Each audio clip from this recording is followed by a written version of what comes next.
بسم اللہ الرحمن الرحیم نحمدہ و نصلی و نسلم علی رسول الکریم اما بعد فاعوذ باللہ من الشیطان الرجیم بسم اللہ الرحمن الرحیم۔ میری طرف سے تمام میرے سننے والوں کو، دوستوں کو، احباب کو ایڈوانس عید مبارک۔ آج موضوع ہے قربانی کس پر واجب ہے، کیونکہ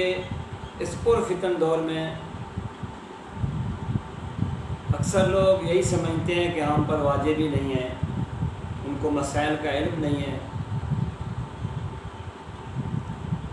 قربانی کے واجب ہونے کے لیے جو شرائط ہیں، مسلمان ہونا، مقیم ہونا، پہلی جو شرط ہے مسلمان ہونا، مسلمان پر واجب ہے، کافر پر، یہودیوں پر، عیسائیوں پر یہ قربانی واجب نہیں ہے۔ مقیم مسافر پر بھی نہیں ہے، آزاد ہو غلام پر بھی نہیں ہے، عاقل ہو، عقل مند ہو، سمجھدار ہو، پاگل ہے، مجنون ہے، اس پر بھی قربانی واجب نہیں ہے۔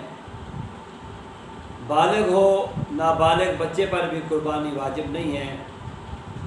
اور صاحب نصاب ہو۔ صاحب نصاب کس کو کہتے ہیں؟ کہ جس کے پاس حاجت اصلیہ سے زیادہ بچا ہوا مال اتنا ہو، یا سونے کے نصاب کو پہنچ جائے یا چاندی کے نصاب کو پہنچ جائے۔ اس دور میں سونے کا نصاب، اس کی قیمت بہت زیادہ بنتی ہے، اور جو چاندی کا نصاب ہے آج بتاریخ 28 جون 2023 جو چاندی کا نصاب ہے پاکستان میں، فی تولہ جو ہے ریٹ وہ ہے 2400 کچھ روپے۔ تو اس لحاظ سے 52.5 تولے چاندی کا جو نصاب بنتا ہے وہ ہے 1,30,000 کم و بیش۔ تو جس بندے کے پاس تھوڑا سا سونا ہو، تھوڑی سی چاندی ہو یا بالکل بھی نہ ہو، اور نقدی گھر میں ہو، بینک میں ہو، یا اس کے علاوہ کوئی ایسا سامان ہے جو بیچنے کی نیت سے خرید کر رکھا ہوا ہے، جیسے دکاندار ہو گئے، جتنے بھی دکاندار جو چیزیں بیچ کر بنا کر دکان پہ رکھتے ہیں اس نیت سے کہ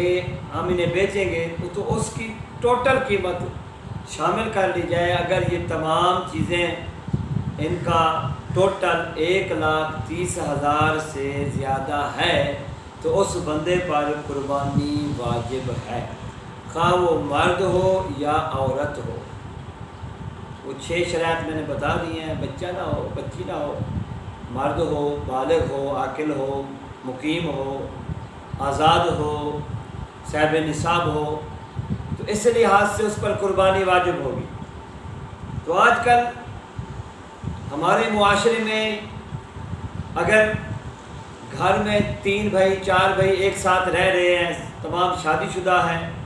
تو وہ ایک حصہ رکھ دیتے ہیں اور کہتے ہیں جی سب کی طرف سے قربانی ہو گئی۔ ایسا نہیں ہے۔ جس عورت کے پاس 1,30,000 کی مالیت قیمت کا سونا ہے، بالیاں ہیں، پہنتی ہے یا نہیں پہنتی، بینک میں رکھے ہوئے ہیں یا کسی اور کے پاس امانتاً رکھے ہوئے ہیں، تو اس عورت پر بھی ہر سال زکوٰۃ بھی ہوگی اور قربانی بھی واجب ہوگی۔ اسی طرح جو میں نے مثال دی ہے کہ اگر 4 بھائی ہیں، ایک ساتھ رہتے ہیں، شادی شدہ ہیں، تمام الگ الگ کماتے ہیں، الگ الگ رکھتے ہیں، تو ان پر اگر ان کے پاس، مردوں کے پاس الگ سے، عورتوں کے پاس الگ سے اتنا مالیت ہے، 1,30,000 کو پہنچ جاتی ہے، تو ان 4 بھائیوں پر اور ان کی گھر والیوں چاروں پر، یعنی 8 حصے ان پر واجب ہو جائیں گے، جو کہ ہمارے معاشرے میں ایک حصہ رکھ کر جان چھڑا دیتے ہیں، ایسا نہیں ہے۔ اور اسی طرح یہ بھی مشاہدے میں آیا ہے کہ گھر کا جو وارث ہے، باپ ہے، وہ کبھی ایک سال اپنے بڑے بیٹے کی طرف سے رکھ لیتا ہے حصہ، ایک سال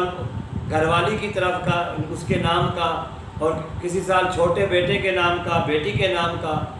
تو شریعت کہتی ہے کہ اس بندے پر الگ سے واجب تھی، اس کا جو واجب ہے وہ پورا نہیں ہوا، اس کی قربانی رہ جائے گی، جس کی طرف سے اس نے کیا ہے اس کی ہو جائے گی۔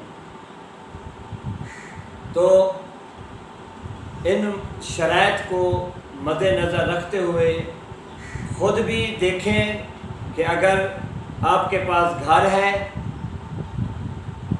ایک گھر ہے اس میں رہ رہے ہیں تو وہ حاجت اصلیہ میں داخل ہے، اگر 2 گھر ہیں یا 3 ہیں، 2 استعمال میں ہیں، ایک میں آپ استعمال ہی نہیں کرتے، ایسے بند پڑا ہوا ہے، تو اس گھر کو حاجت اصلیہ میں شامل نہیں کیا جائے گا، بلکہ وہ ضروریات اصلیہ سے زائد ہو جائے گا۔ اسی طرح 2 گاڑیاں ہیں یا 3 ہیں، ایک استعمال ہوتی ہے یا 2 استعمال کرتے ہیں، ایک کھڑی ہوئی ہے، تو وہ حاجت اصلیہ سے زائد ہے، اس کی قیمت بھی اس میں شامل کریں گے۔ اسی طرح کوئی اور پلاٹ خریدا ہے بیچنے کی نیت سے، دکان خریدی ہے بیچنے کی نیت سے، دکان بنوا دی ہے کرائے پہ لگانے کی نیت سے، تو اس کا جو کرایہ ہے تو وہ کرائے کے حساب سے اگر اس کی آمدنی اتنا ہے، جس کی آمدنی اس کو بھی اس میں شامل کریں گے۔ اگر ٹوٹل تھوڑا سونا ہو، تھوڑی چاندی ہو، کچھ نقدی ہو، اور یہ ساری باقی چیزیں جو ابھی وضاحت ہوئی ہیں، ان کی قیمت کر کے جو اضافی ہیں، ضرورت اصلیہ سے زائد ہیں، ان کا ٹوٹل لگا کر اگر 1,30,000 کم و بیش تک پہنچتا ہے تو اس پر قربانی واجب ہے اللہ کی طرف سے۔ اگر وہ قربانی نہیں کرے گا تو گناہ گار ہوگا۔ اللہ پاک ہم سب کو جن پر قربانیاں واجب ہیں ان کو قربانیاں کرنے کی ہمت اور توفیق عطا فرمائے، اور جو اس سال قربانیاں کر رہے ہیں اللہ پاک ان کی ان قربانیوں کو قبول فرمائے اور ان کے لیے ذریعہ نجات میں لائے۔ آمین آمین۔ وآخر دعوانا ان الحمد للہ رب العالمین۔